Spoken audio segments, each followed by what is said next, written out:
Welcome to the Great Distraction.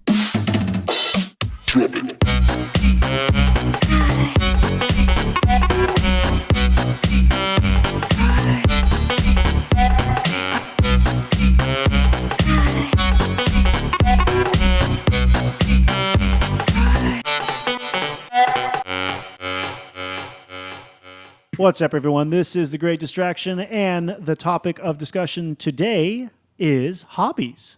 My name is Ben, and with me today are my co-host Thomas, How's it going? Rick, Hey, buddy. and Glenn. Howdy, folks. If this is your first time listening, welcome. We thank you for joining us. The Great Distraction is a podcast that focuses on a vast and random range of topics, and we hope that each episode leaves you with, if nothing else, something to ponder. Because I love starting off episodes like this with a dictionary definition. Kind of sets a frame of reference of what we're working from and maybe a little bit of precedence into where we're going. It's for all the people out there that didn't finish grade school. Yeah. If you've never picked up a dictionary and looked up this word, I don't really know why you would have, but okay. Hey, it's kind of fun just to know the true definition of something. I enjoy it. And of course, that varies depending on where the source is, right? Because there's always different dictionaries that say different things. But anyway, the one that we pulled from the internet, so says Google probably. The definition of a hobby is a regular activity that is done for enjoyment, typically during one's leisure time. Cool. Sounds good to me. Yeah. So I've got a new hobby that I've just realized is a hobby of mine. When the intro music for this is playing, I seem to do a little dance in my chair. He does. And it just popped into my head and recognized that I'm doing that. And that's a great thing to say because I really think there are way many things that could be considered a hobby based on that definition. A regular activity done for enjoyment, typically during one's leisure time. So technically, masturbation is a hobby. Hey, keep playing with it, man. I mean, think about all the things that you do for enjoyment during your leisure time, regularly. Damn, hobby. I mean, eating could be a hobby. Sure. Shit, dude. I'm all about that one. They can't Culinary see you, arts. but- Oh, all right. Culinary art. Yeah, cooking You is could get a definitely mastery hobby. of your skill and Seriously, and you can get a serious develop your education. in that. palate. Yep. Yeah. Develop my palate. So why do we do them if all these things can be hobbies? What is really the benefit or the draw to them? Well, I mean, some of them are obvious, but some of them, I don't know. It's kind of like I felt like when I was compiling this list, I was kind of thinking, hey, man, these are kind of like subconscious things that we don't even realize these benefits we're getting from them, yet we do it because we like it. We just don't necessarily understand the full or accept why. There's definitely the enjoyment aspect, but for me personally, I do a form of glass blowing called lamp working, and when I'm performing this hobby, I get into kind of a zen state, just really in the moment and appreciating the art of doing, of making this thing or performing this skill, and I find that is really enjoyable. Yeah, and I think we talked about this a little bit before, too, is, I saw an artist give a lecture one time, and it was a perfect time because I was kind of like, my art, I was a little bit burnt on things, and I was, having to sort of force it into a career, which is a difference, thing. And his topic was kind of like, Glenn and I have always said, he said, if you're not enjoying the process, then why are you doing it?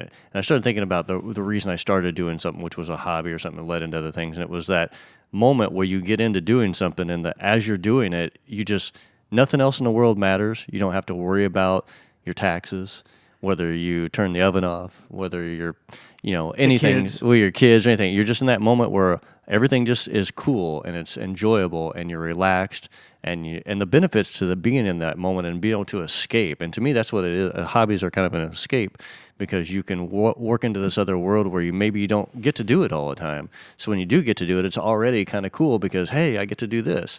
And so that what you experience during that process, that's why you do it. And after hearing this guy give the speech, I was just like, man, I felt like I was really looking at what I do in my art and my hobby that is kind of my art in a bad way. So now every time I'm in a mode where things aren't going maybe the way they should, or I gotta, I'm kind of frustrated in the moment or something, I stop and I go, you know what? This is part of the process. This is the doing, the art of doing. This is actually enjoying your life and having a positive experience and not hurting anybody, not bringing any ill fate to anything in the world. You're actually pushing out a ton of love and positivity, and it's a very, very healthy experience. Very cool. Some of the hobbies, one of the reasons I had here listed, I was looking through my list while you were talking about that. I thought this one was kind of funny because at first I was like, what the hell are you talking about? But then I was like, wait a minute, maybe that is kind of right. Some hobbies can actually help you save money. And the way I approach hobbies, I've never had a hobby that helped me save any money. Dude, couponing, man. It's a thing. I guess if your hobby is collecting coupons and then using them to save money, hey, you are definitely saving money. But what I was thinking of when I started thinking about this more, what I kind of came up with was, I guess if, let's say, your hobby was something inexpensive, like reading books, if you, while you're reading a book, and let's say you're buying, used books or getting them cheap, or I don't know, maybe getting them free on either ebooks or whatever, while you're reading books, you're not spending money anywhere else. You're not going out drinking, you're not buying food, you're not looking for things to buy, new clothes, whatever. So if you have something, a certain type of hobby that doesn't cost a whole lot of money, or that you've already invested the money in and there it sits, that you can continue using over and over and over, or doing or whatever, and not spending more money, in a sense, you're passing your time in a manner that isn't going to cost you more money. Yeah, you're entertaining yourself. Yeah, and I had mentioned to the guys earlier that I've often looked at video games this way. Now, I know it's a little different because there's usually a high upfront cost for video. You got to buy the console or the computer, and then you got to buy the game or whatever. But for me, when I go through my stints in life where I don't want to spend money on a lot of stupid shit I don't need, I will set up a video game that I know is long, something that takes 100 hours to beat or something, because for me that's would take forever with the amount of free time I have. And I sit there and play this game all the way through, and by the time I'm done, I've been focusing on just this. Nothing else is distracting. I'm not shopping. I'm not looking for other crap. I haven't spent any money. I already bought the game. I already had the console or the PC or whatever, and for that amount of time, I didn't spend any money. So it kind of saved me money in the interim. I spent a little bit of money to not spend more. Or playing music. Absolutely. Buy an instrument and learn to use it, dude, that can take you a lifetime. A lifetime. So pick up that, $200-$300 guitar, and you're going to sit there and a couple of, books to learn or whatever.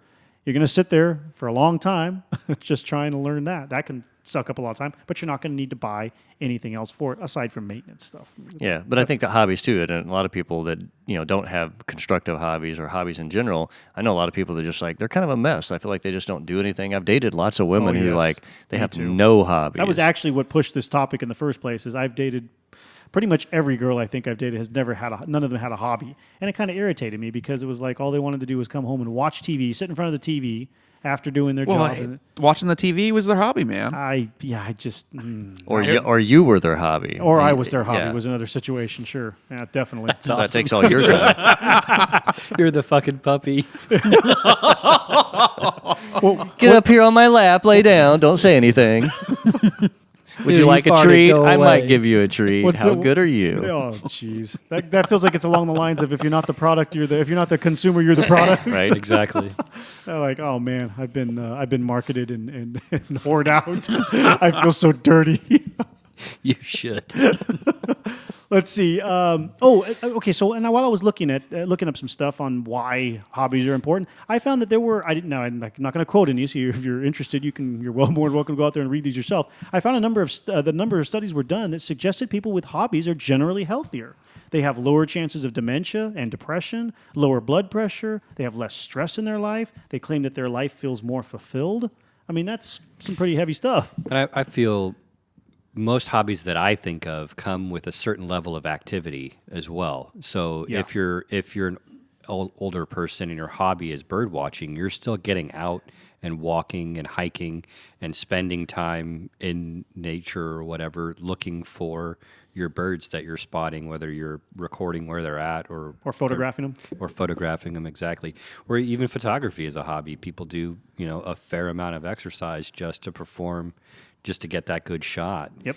And I think traveling and moving around. Yeah, absolutely. Yeah, and for me, being outside and being active leads to a great deal of happiness and relaxation in my leisure time, and that's why I enjoy most of my hobbies to be outdoor activities. Got it. Camping too. Personally, another one. Yeah. I'm thinking all these backpacking. Hiking. Yeah, I'm thinking all these active rowing. Yeah. Dude, stand-up paddleboards. Those things are their shit. Everybody's into paddleboards these days. Yeah, definitely. So much fun, though. There was another concept that I thought was really cool that it came from looking up some of the studies, and that was that hobbies can produce what is called positive stress. And positive stress is, I admit I had to look up what the hell does that mean, positive stress. And my take on it, as I understood it, was it's a chance to view stressors in your life as challenges. So it's different than a lot of the things that cause us stress are something stressed over because they have a threat to them. If you don't do this, you're going to lose your job. Like if you don't make it to work on time, you're going to lose your job. If you don't figure out how to make some extra money and pay the mortgage, you're going to lose your house. So the motivation is a negative stressor. That's the negative side. That's the one we're most used to. A positive stressor, though, or positive stress, comes from things that you're in a hurry. You feel like you got to get done, but you feel like you got to get done. So there's some stress there to get it done, but you feel like you got to get it done. And in the end, it's a reward. It's not, I'm going to lose something. So it's not a negative reinforced outcome or motivation. It's a positive reinforced motivation because you will gain something. But nevertheless, it can still be a stress because you're like, I want to get this done. I really got to figure out how to get this done. And if I'm going to sit down and work glass, I got to go buy gas and fuel and materials, and that's kind of a stressor because you got to go deal with this crap. But it has a positive reward. I get to participate in that process that I really enjoy. That's exactly how I perceived it. I would put it more with like if hiking were your hobby, when you're climbing the hill, your body's being stressed to the point where your legs are burning and your heart's beating really hard. You're pulling in a lot of air, your elevation. But when you get to the peak, that's your reward. You accomplished getting to the top of the mountain, and now you get to enjoy the view. That's interesting. You put a physiological spin on it versus a psychological spin on it. Which would be a positive stress on your body. Sure. Absolutely dig that. I guess if you go that route, then you could say exercise could basically be the same thing, right? Absolutely. That would be a hobby that would have a positive physiological stressor to it. Yeah, and if you guys have done like biking or running or anything like that, they'll often, especially when you're newer in the hobby or the sport, you'll get adrenaline dumps. So maybe you haven't done it for a while or you're new to the hobby, you go out, you perform a task to extreme exertion, and then when the run is over, you're kind of relaxing, but you're still getting an adrenaline dump and you feel like great and you're just fired up and ready to go again. Definitely. It's a pretty awesome experience. The runner's high. Yes, exactly. Yeah, it's a real thing for sure. One of the biggest ones I ran across, and I mean, just from my own personal experience, the confidence that hobbies can give you, they can build within you as you grow into accomplishment and achieve challenges and grow from the successes and the failures, and then also play off of the developed strengths that you gain as you continue moving through it. And that sense of accomplishment in whatever it is you're trying to achieve in the hobby can be have a very large effect on your self-confidence. And then in turn, that growth in confidence can also play. God, I can't. It's getting a little late over here. I'm getting a little tired, but can also play into everything in your life, not just more hobbies, but also your work, your job, your relationships. I mean, building self-confidence is good no matter what, but it's an awesome side effect that could potentially happen from having been doing something as simple as having a hobby. Yeah, and then I think too is it reinforces to yourself that you're capable of doing things. Absolutely. If you don't, I know lots of people who are like, oh, I can't do that. And Self-assurance. I'm like, yeah, but how do you know you can't do that? I got lucky and grew up with a mindset of like, well, how can I do that? I wanted to learn how to do that, and that was sort of a hobby. I was learning things and accomplishing things, and built confidence. But I see it a lot, and I think that's one of my favorite things about a lot of the hobbies in general. One of my hobbies growing up was disassembling my toys. Yeah, I had that one too. Right. I pissed my parents off. Oh, dude, I love Transformers, and I had to pull them apart to every individual piece and then put it back together. Then pull apart the VCR and stick that back together. I wish I would have thought about taking apart the Transformers when I was a kid. It was so much fun. They had all these little parts. I know. I wish I would have thought to do that. That one I did. My race cars, anything RC car, I was so fascinated by the wireless connectivity to it. I was like, how in the hell do they do this? And then what can I repurpose the little remote control motors to do after that, right? upset my parents a few times by changing the code on the garage door openers. Nice. That's a good one. See, I never got into pranks, but definitely. It wasn't. I didn't intend to make something. I was just, what do these do? And play with and it. you couldn't and not remember remember what it was set to. So they had to get up on the ladder and look at what it was set to on top. Little Didn't realize bastard. your dad was gone all day while you were doing that with another remote. Yep. Hilarious. Yeah, definitely. That's funny. Another one. Practicing and improving focusing on a single task. Kind of like letting distractions fade away and just kind of stay. Meditation. It is meditative. Yeah, absolutely. Absolutely. Getting in the moment with a hobby or a practice. Or just meditating. Focusing on one task, period, for me is exceedingly difficult. Yeah, and I think sometimes it's really healthy for individuals to simplify things and do a singular task because we're such multitasking people with social medias and these other things. We think we have to be doing 80 things, and we're kind of a mess. Life in general is set up that way now. It absolutely there's always something else you're going to be doing. So I think when you have that opportunity that you can just focus on one thing or do one thing, it's actually a really healthy mental and physical break. I know, I've said this before, when I'm TIG welding, I kind of go into like this weird like meditative state because I'm like I can't really pay attention to anything else, and I feel like it's one of the only times where I really just kind of let go of everything else that's happening in the world because I don't have the opportunity to. I have, I'm burning something. I got 3 limbs going. I'm under a mask. I feel like it's one of those rare opportunities where puts the blinders on. Yeah, puts the blinders on. And sometimes that's a real healthy thing to do. Shut the world out, focus on one. Yeah. Yeah. Turn off. Be able to turn off. And many of our creative hobbies involve kind of getting equipment together and developing a mastery of a certain skill, and then you create something. And as you're putting that together, you have to focus that intently on your task. So it does. And that's one thing I was going to say earlier when Glenn brought up. Sometimes I got to go out and get my supplies and do this, and sometimes that's aggravation. But to me, going back to that process thing, this was after I heard the speech about the process, I was like that. I was always like, because I have to run around and get supplies and things, and I was like, I got to go here, I got to go there. Well, I realized after I started looking at it a little bit differently, I was like, man, I've got friends at these vendors. I have cool conversations. I get to get out, and it's a healthy community, and I'm building a community of like-minded people, and you're making new friends and stuff. And I felt like I started just looking at it a little bit different. And it was like to me, now it's part of the process. When I go to get welding gas or go to supplies or something, I'm like, this is that part where I get to like interact with some people that are like-minded.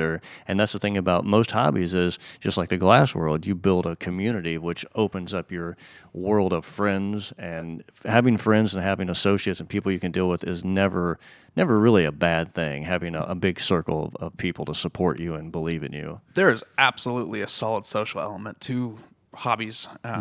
Well, with the glass thing again, I've moved around quite a bit, and in different spots that I've lived in, walking into a shop and introducing myself as somebody who makes a product that they retail, it opens up doorways and opportunities. And one of my best friends that I made out of state that I keep in contact with, I met through my hobby. Yeah, and I think too, sometimes with hobbies, especially for us, it becomes such a rich part of our lives that we want to share it. So that when we meet like-minded people that are involved in the same thing, it's like this. Who also want to share it. Who also want to share it. It's like this, okay, we're going to nerd out here, Yeah. but it's a cool nerd out because you're like, I got a friend and I got, I get to tell somebody other than my girlfriend who's tired of hearing this. You know what I mean? Yeah, I know that thing, this and this works, blah, blah, blah. And you're like, you don't understand. You don't understand just me. don't get it. Well, now you got somebody who understands you. Yeah, the social aspect was totally one of the ones I had on this list here. Another one was, quite simply, breaks the monotony of everyday life. For sure. And with that, helps you achieve a more balanced life. So all work and no play makes Glenn a dull boy. Oh. It can't be all running the kids around and going to work and home and doing the same monotonous thing over and over again. So it's a great escape from that repetitive nature some of us tend to live in. Yeah, and I know a lot of people who their hobby is sports, and even though it's not really a hobby for me, I don't consider sports much of a hobby because I think I'm a different type of person. But Are you talking about playing or watching? Playing sports. Oh, okay, yeah. But yeah. when going back to That's like exercise. Exactly, that's what I was going back to. What Rick was saying is like it's a healthy way to exercise, and you're building a community and doing things. And Absolutely. And that's kind of the way I've always looked at sports. But having those activities. But again, there's a lot of hobbies that you just sit around by yourself and don't do anything. I can't imagine having a hobby where I don't ever communicate with anybody or something. I don't know. Well, it's if your hobby's reading, that's true too. You don't really do that with anyone. However, you can get involved with blogs and author forums and bookstores too, if you get them that way. Book club. Book club. Absolutely. Yeah, you're right. That stuff all exists still. You thankfully. talk to people about books that you've read and exchange books with each other. Yeah. You can follow Oprah's book club. Yeah, you could do that. Hey, classic cars, man. Don't just randomly start talking about some book that nobody read at the bus stop. You're going to be that weirdo. Well, you don't want to be that weirdo. You could. Have you read the word of our Lord? Oh, he went there. That's the one I get all the time. Like, oh, jeez. I have. Awesome. God damn it. That's the one I heard. I didn't like it. I returned that book.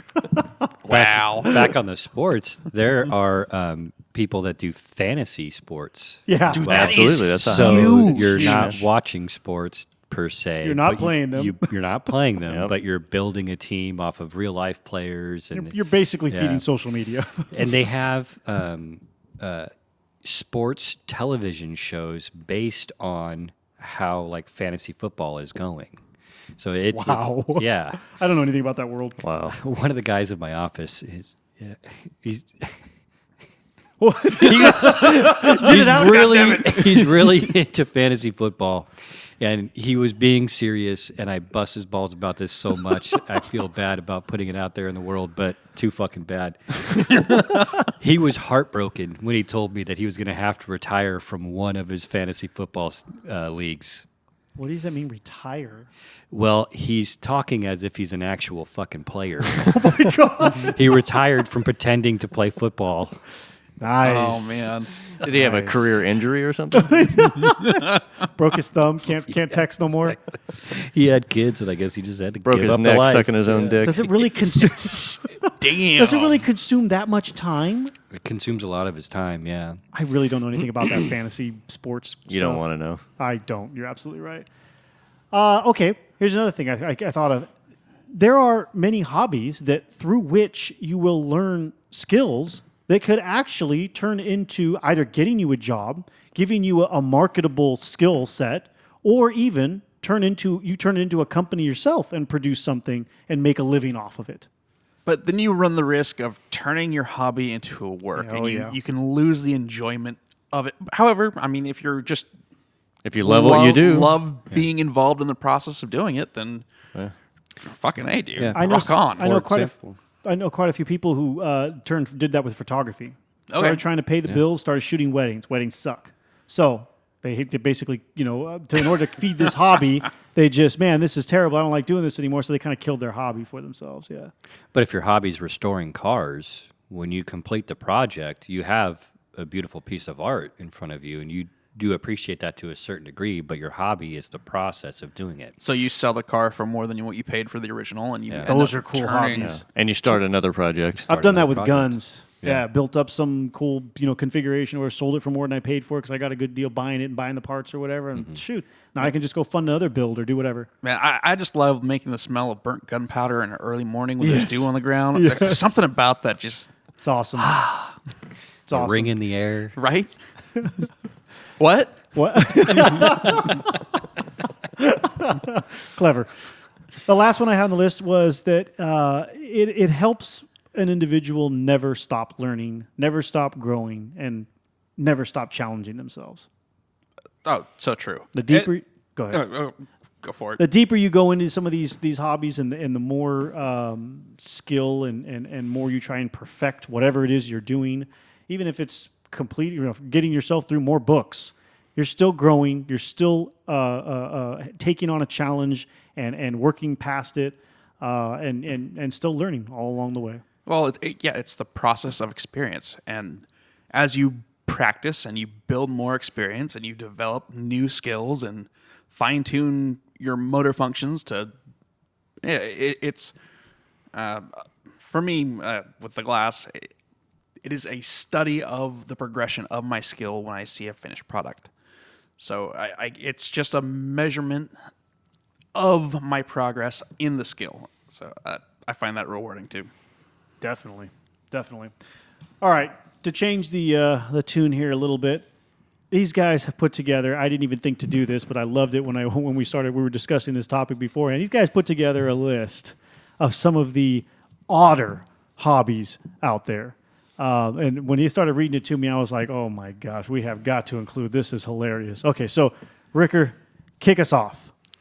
Everyone's favorite train enthusiasts. Oh my God. Foamers, man. If you have not listened to our episode on train life, Tales from the Rails, find it in the list.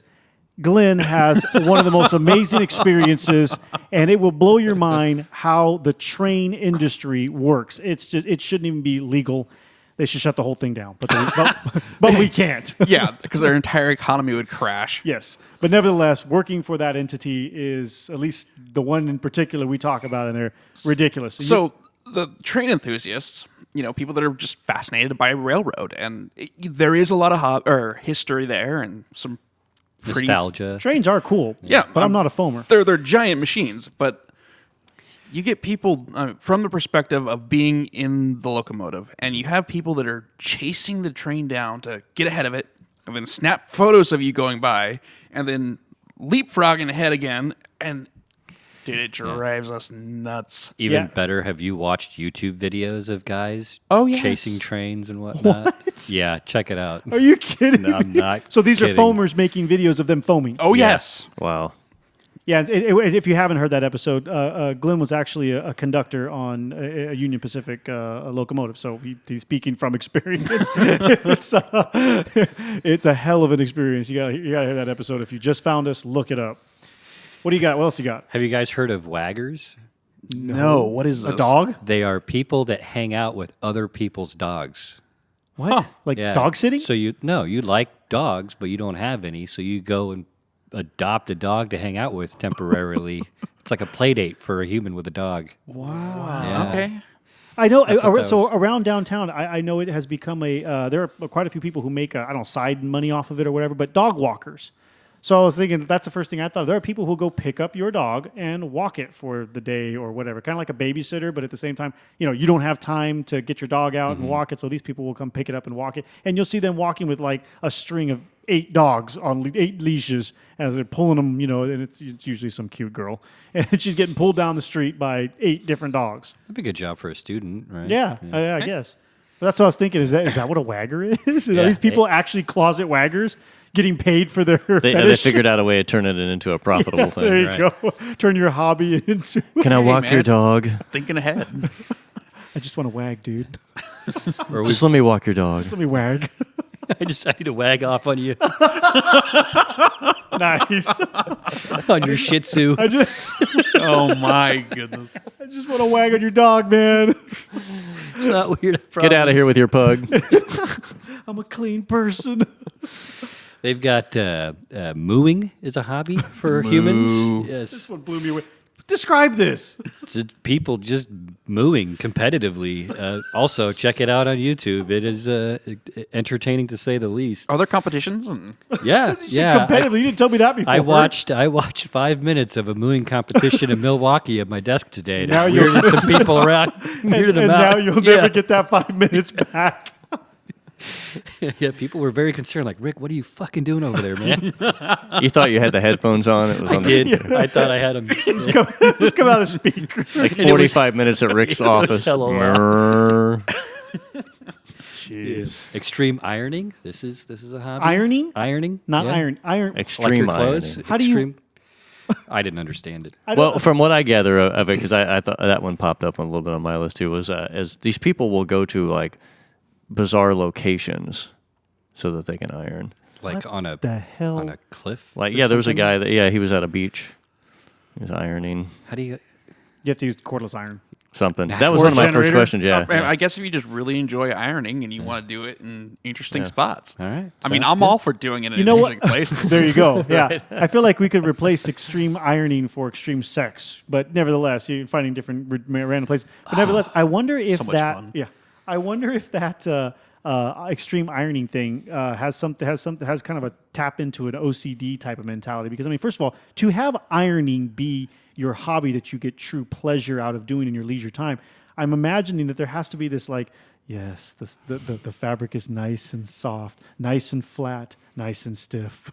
You know, it's like I picture this real fucking weirdo that is super into. Yes, it rubs the lotion on the skin. You know, I mean, Like a foamer for ironing. it's a foamer for flat clothing. Hey, dude. Well, they have a world championship. So it's actually a pretty big thing. Do people watch this, or is it just filled with a crowd of other? Well, none of us have ever watched this. That's what I'm saying. So you could have championships where the only ones that care are the other people, the other participants, right? The other competitors, and that's kind of weird. But all right, Yeah, I guess lots of sports started that way. Playing, that's true.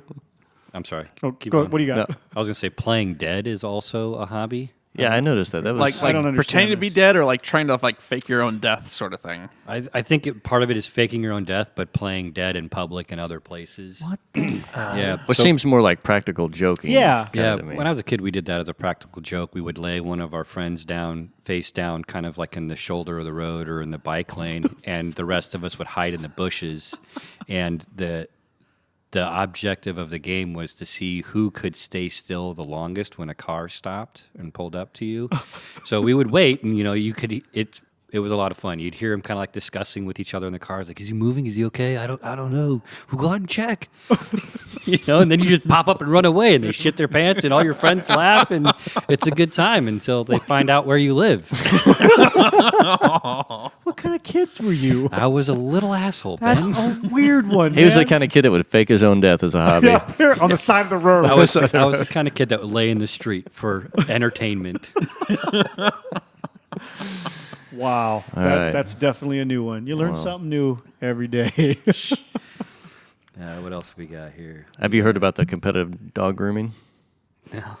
I mean, doesn't that play into That like seems show more, dog industry? That's what I thought too. I mean, thought it feels more like a profession. I don't know. Yeah, like because a I mean, okay, dog so walker. I always figured that was kind of a thing behind the scenes because when they do show dog competitions, there are, industry leading groomers that are well known for how well they can cut a Shih Tzu's eyebrow, and then those people I always imagine would establish a name for themselves, right? Because so I've actually watched dog competitions because it's really weird. I was like, look at these people they like stand the dog up. Anyway, I think all animal viewing competitions like that are kind of bizarre, but I didn't grow up around that stuff. So anyway, so I kind of figured, well, there's got to be like people sought out because it's an art to how you cut and groom specific breeds of dogs. Like you don't present a poodle unless it's cut and groomed in the competitive fashion or whatever that all the poodles are cut and groomed as, right?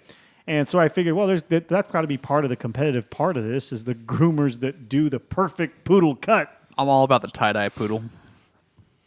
Like Really? dyed. Well, because people do some wild dyes Kinda with their. sweet, dude. Now that kind of makes me want a white dog all dyed. It's Hell not. It yeah. doesn't hurt them. Like it's No. You can get like animal safe dyes. Totally. Wow, that's crazy. That's kind of cool. Like, can you imagine a tie dye? I'm thinking of Wayne's World with their the dog all punk rocked out dog, right? But I'm thinking of like a hippie tie dye Dude, dog. pink Liberty spikes on your dog. What's do the it. stoniest looking dog you could get with droopy eyes? It looks like he's stoned all the Basset time. hound. There you Yeah, go. Basset And then hound. get a white one and dye him all tie dye. This is my stoner dog. Wow. I love it, dude. What else we got? I got to get my mind off this. Polishing dirt. The Torodango. Yeah, apparently it's a Japanese form of art, I guess you would call it. Yeah, it's kind of a children's game.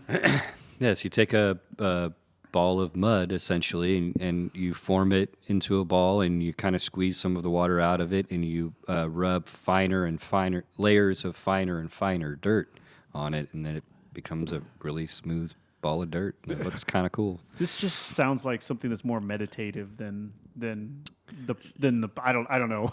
Sure. This is definitely the process versus absolutely. the product at the end of for a hobby. It takes hours. I believe it. Yeah. So after you guys mentioned that before we started recording, I really want to look this up now because like I'm so one of the things that they do in woodworking is wood turning, and that's lathe work, right? Mm-hmm. And one of the things that I've seen some people do is they'll make like I don't know, like imagine like really large marbles, spheres. And there are layers of wood or certain types of wood or figured wood, and then they'll shape it into a sphere. They'll polish it so it's got a high gloss, and they'll give a very high gloss finish to it, and it's freaking beautiful. I mean, it's a really beautiful piece of spherical wood. Kind of weird. I've seen some that people have taken like a gnarled end, and so they'll shape they'll do a partial sphere, or they'll do a resin coat. With different colored resin mixed in, and then they'll turn that. And there's some wild stuff people turn. It's like out. That burl wood turns crazy when they turn it. Yeah, but I imagine it's along the same lines as the glassblowers making marbles and spheres. I mean, some of the crap they stick in those marbles and those spheres are insane. Yeah, but that is not like polishing dirt. So then the next obvious question we came up with was, wait a minute, can you polish a turd? And there's actually Mythbusters had a clip on this. And yes, you can. You can polish a turd. You can polish a turd. If you've ever considered that saying, you really can polish a turd. Check them out. It was a fantastic episode. I enjoyed it. Some people enjoy taking surveys as a hobby.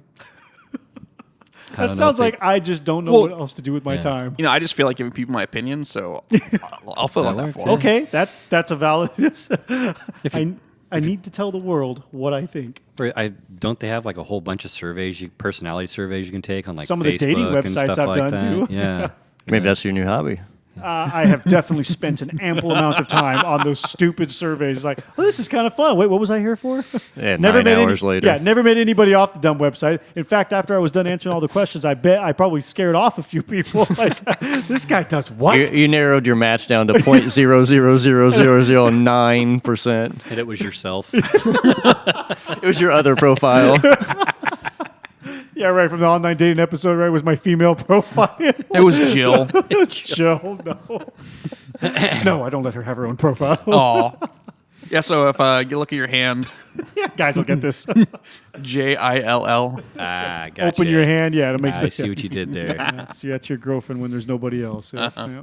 How about trolling? Anybody like trolling as a hobby? Oh, arguing with people online? So much fun. No, I do not like them. Much fun. Never feed the troll. They just keep going. Man, when you get somebody that's really fired up, and you know it's a total bullshit answer, but you throw something out there, and when they just blow up, and Just keep poking the bear until they have a fucking meltdown. totally Turn you in for being an asshole on Facebook. Oh, That's why we're here. It's all about poking the bear. The moderators will come in and, dude, no. Just kick you off. Man, I've been kicked off a lot of things. Yeah. total tangent here, but I was down in Hawaii scuba diving, and I found a zebra eel its tail sticking out of a rock. So I dove down and started screwing with this thing. And man, if I didn't come, so this thing turned around and snapped at my face, and the jaw closed probably 3 inches from my eye, and it scared the crap out of me. But poking the bear just kind of spawned that memory of Had to antagonize that yes, thing, huh? I got to poke. Whoa. So Evil. poking the bear is a hobby of mine. Evil. Okay, that's the hobby? Now I see your point behind that. So if I ever go hiking and just disappear, I poke the bear. Why? So if Glenn's ever antagonized you, pissing you off, just know he's doing it because he likes poking you. Poke. As long as he's not poking you from behind. That's not a hobby, sir. That's assault. Some people call it love, Rick. Those people need help, sir. Maybe they need a hobby. Wait a minute. That's how we got into this. It's a vicious cycle. We've come full circle. Speaking of circles. In the middle of a circle jerk right here. What are you? Whoa. Are you gonna say? Tell me you're not gonna say one of the hobbies you found was drawing circles. No. Okay, or drawing penises. No. Well, that is a hobby. We of learned, some we people. learned that from, what was it, Superbad? That's a Being a teenage boy, pretty much. Right. That's really ridiculous. I was looking for fonts for some graphic design work I was doing a couple days, maybe a couple weeks ago, whatever. And I happened to just because I was going through random lists of fonts, and I found this freaking font that is all the letters in the alphabet made out of veiny penises. Fucking ridiculous.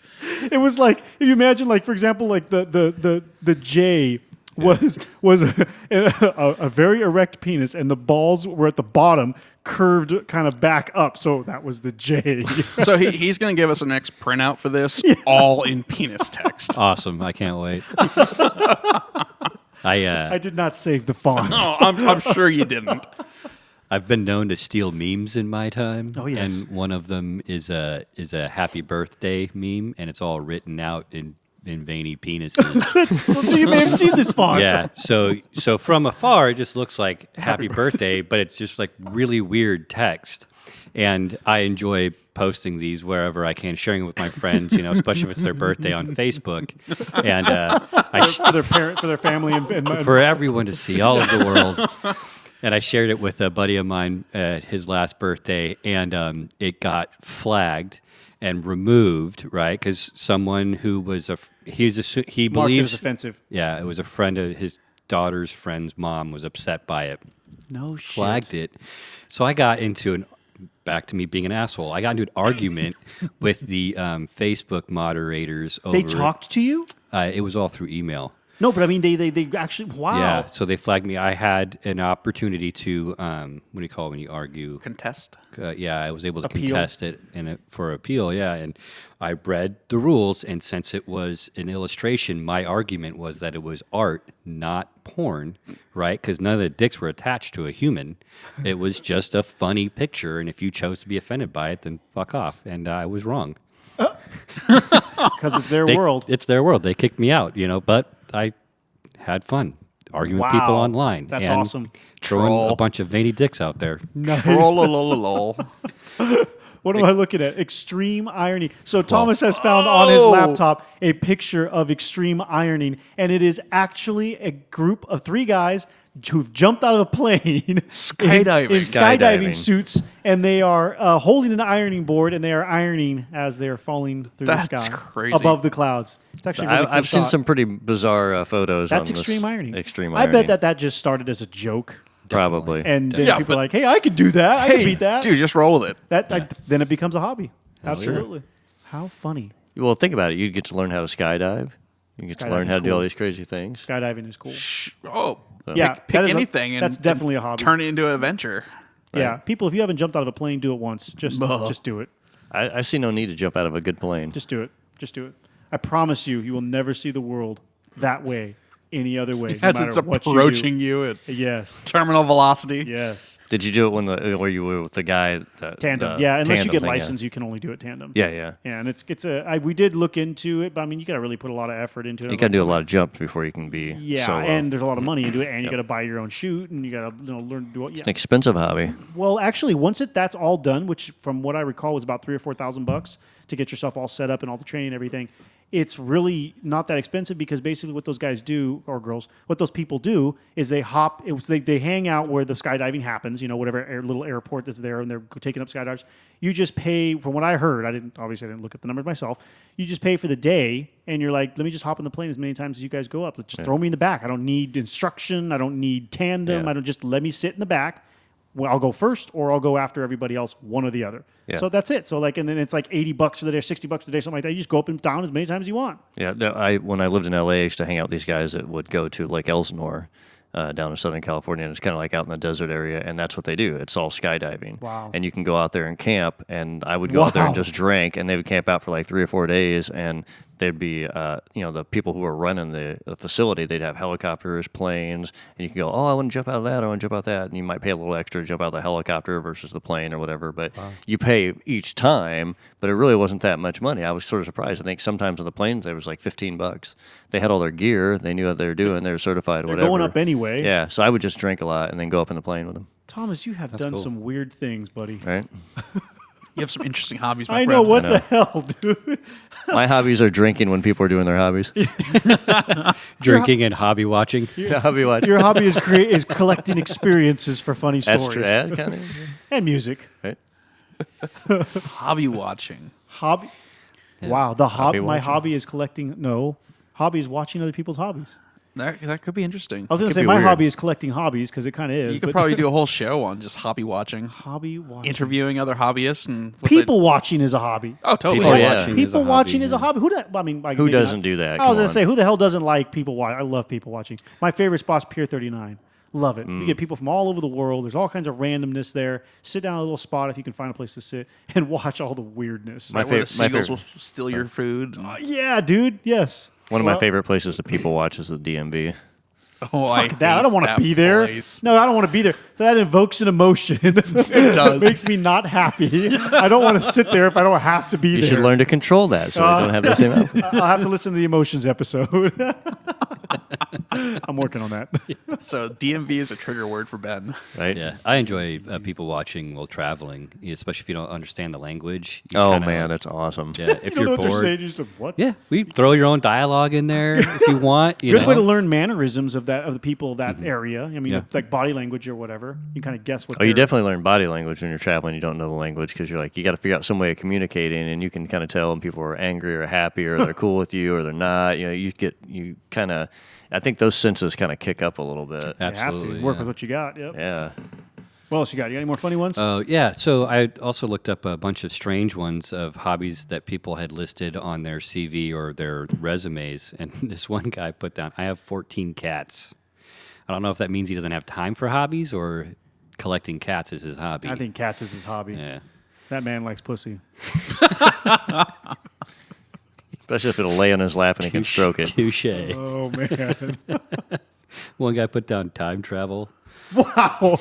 Yes. Well, I mean, if you're like sitting there and we're all time traveling, Actually, yeah. right? Actually, technically, we are all time travelers, space and time travelers, right? So, technically, time traveling is all of our hobby. Unfortunately, we only go forward. One young lady put down complimenting strangers.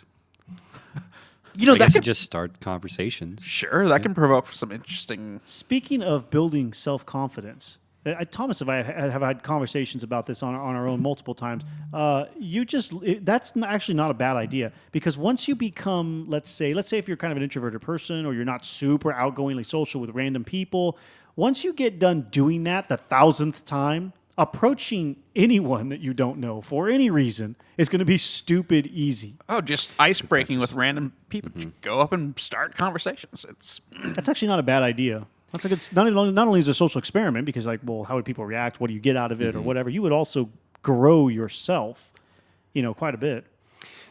And you can also, sometimes you get a positive feeling back from complimenting other people. If you made them as feel good, well. sure. Oh yeah, hell yeah. So there's some reward in that as well, even if you don't make the connection after that. Definitely. Yeah, another person put down LARPing was their hobby. yes, the hell is so LARPing? much fun. What the hell is LARPing? Glenn, take it away. Oh man, it's a live action role play. So like a D&D. Oh, okay, yeah. Dungeons and Dragons. If you don't Yeah. know what that is, Yeah, just watch Stranger Things. it's like a tabletop role playing game where you act out your character and get together with a group of people and you play out the roles, and it's a lot of fun. But LARPing's not tabletop. That's like stand up real life. Right, Yeah, right. yeah, But yeah. it's based off of tabletop game rules. Oh, is it? Is it based off D&D rules? If you're playing a D&D campaign, Oh, okay. Interesting. But they're not rolling dice though, right? they'll usually do like a Rochambeau or others. They'll contrive other mechanics for like the dice rolls. Okay. What does But it depends on the game. it stand for something? Live action role play. Life. Okay. Oh, wow, I missed Yeah. that. My bad. Yeah, my only exposure to LARPing was from that movie Role Models, where they all dressed up So if like you- medieval characters. If you're playing out like a battle scene and you're actually got weapons or whatnot, Yeah. then Yeah, sure. some people reenact scenes from movies and Yeah. stuff like that just for the fun of reenacting it. But your group will determine its own rules. Okay. So however you want to work your mechanics. Got it. Wow. So could like historical reenactments, like Civil Absolutely. War stuff, be that considered counts. LARPing? That's Sure. LARPing. There Oh, you yeah. go. All the Renaissance Totally. fairs. That's live action role play. Yeah, You are playing a role. You are reenacting if in that situation you're reenacting a past battle, but same thing.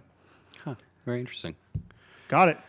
I like it. What else you got? What else we got that was actually funny? That's about. Oh yeah, one guy put down. I like donuts, cupcake, chocolate, and ice cream together. Me too. Together. In a blender. I don't know about blending it, but Make a crazy smoothie. Yeah. I'll maybe put them. use a I'll cup. put little individual portions of those on a plate and Just partake. nibble. Partake until I cannot. Don't feel right in the stomach. Yeah. We had another one that was being awesome and stalking celebrities. There's some fucking weirdos out there. Stalking yeah. celebrities. I guarantee I don't know if that's a a hobby. hobby. That, or if not, you're paparazzi. I mean, some people true. do stalk famous people. Man, they make it a hobby to stalk that person. Yeah. I have heard of that. Well, when we were looking at random ones, one of the ones I just pulled up an image of it too. Random hobbies was news bombing. People who go around when newscasters are out live and they get in the scene. Oh, like photo bombing, but you get on the Yeah. Yeah. stupid. I guess, yeah. Yeah, but you get some good reactions from them. Like it startles them sometimes, or they get hella mad. I mean, assuming that they use that piece of footage, right? Because they could just like restart over when Yeah. you're not behind them That's or true. whatever. I'm sure they would, yeah, unless we're live or something like that. Yeah, if it were live, and then you do something really bizarre in the background, act like you don't pay attention. That's when I read this little thing about it, and it was this guy who said that he tries to do something totally bizarre for what's going on and act like he has no idea that they're recording. What? Yeah. So it's more than just news bombing. You're Oh, you yeah, also there's have way to more to act this. out. This is some LARP news LARPing. News LARPing. Maybe that's a new one. LARPing. Anybody want to join our group? News LARPing, we will go. News LARPing, we will go. We're starting out right here in Sacramento, so there you go. Come visit. Flash mobs. What kind of hobbies were you guys Flash into? mobs. Oh, there you go. Yeah. Is that a hobby? There's enough people doing it on a regular basis. I would think Totally. that would be a hobby, right? That's where they all break out dancing. Oh right?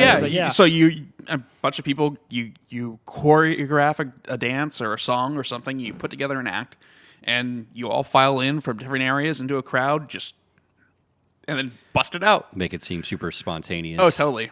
Yeah, it's a blast. Least we not forget tapagami. Tape. Tape. Tape art. Tape art is Tape. And you know what's funny is when I looked at tape art, because we have a mutual friend who does his art in that way.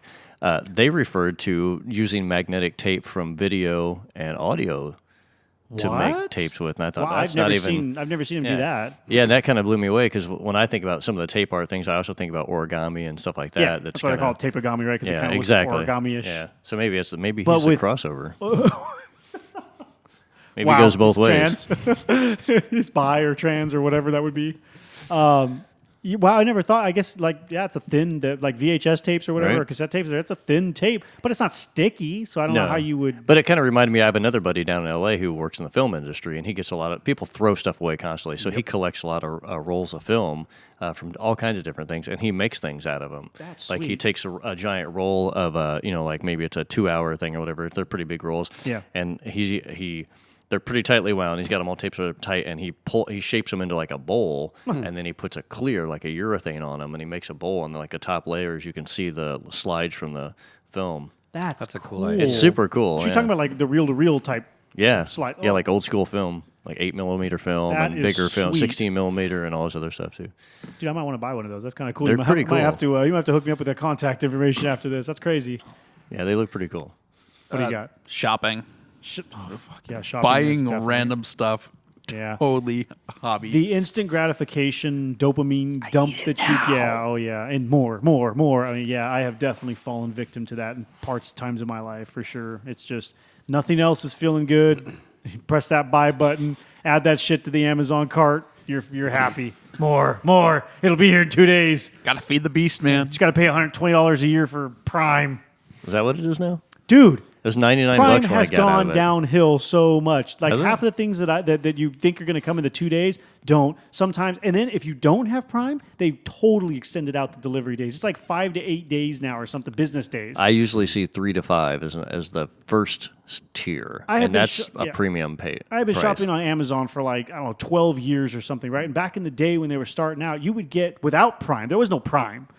You would get your packages in 1 to 2 days anyway, with free shipping and like, what is this now? I have to pay for this service of getting my packages at what time you used to give it to me at. Got to get on those subscriptions, man. Yeah, that's it. And then they want to be the next Netflix. So on top of that, you go, oh, but you get our video streaming service. Like, I don't need your. They've got some cool shows on there, though. So does Netflix. I mean, come on. How many shows are you going to watch? You need 2 services? Everybody's trying to do shows. All the shows. All the shows. Let me consume all the show. All of them. Maybe watching shows is a hobby.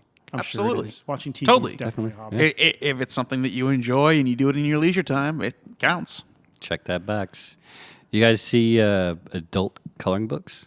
Yeah, I got a bunch of them. Not porn related. They're adult coloring books. Yeah, you want to get in on our idea? Were you here when we came up with our idea? New business, scratch and stiff adult. I vaguely remember this. If anybody wants to give us some money to be a shareholder, we're starting a new business. Hell yeah. Scratch and sniff adult coloring don't ask books. where we're getting the scents from. Yeah, I was going to say, where are we harvesting the smells? Oh God! Damn! That could be a hobby. We got to find the smells. Professional sniffer. Professional sniffer. Dude. Holy crap! Let me get this out there. Sorry to interrupt you on that. Go for it. And if you got your laptop open, so if you want to kill our last couple of minutes with this one, I saw either a documentary or something where this guy was a professional. You're gonna love this semen sniffer. What? What? He claimed that from smelling the ejaculate of other males, he could tell certain things. Like that he was Health-related crazy. Google, while you got it on there, I'm down to 1%. semen I'm at 0%. I don't know what I'll get. Look, Semen my sniffing. app was running at 0%. Oh, jeez.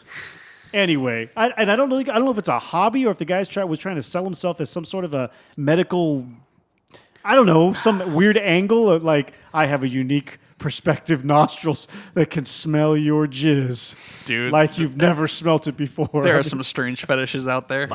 He's like what do they call those mediums or whatever? That can. Like, he's the baby batter medium. He's a fucking sperm whisperer, dude. Nice, dude. It's like, oh, you got a bunch of boys in here. You're shooting blanks, buddy. They're dead. I can smell them. Those other kids aren't yours. It gives you dietary tips. More pineapple. She'll thank you. So will I.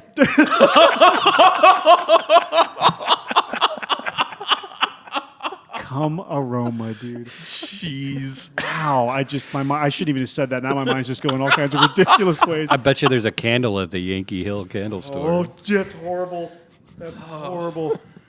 Yeah, please Google that, people. And if you get bored, send us some feedback on how funny and weird stuff you find on that, because that, that's just out there.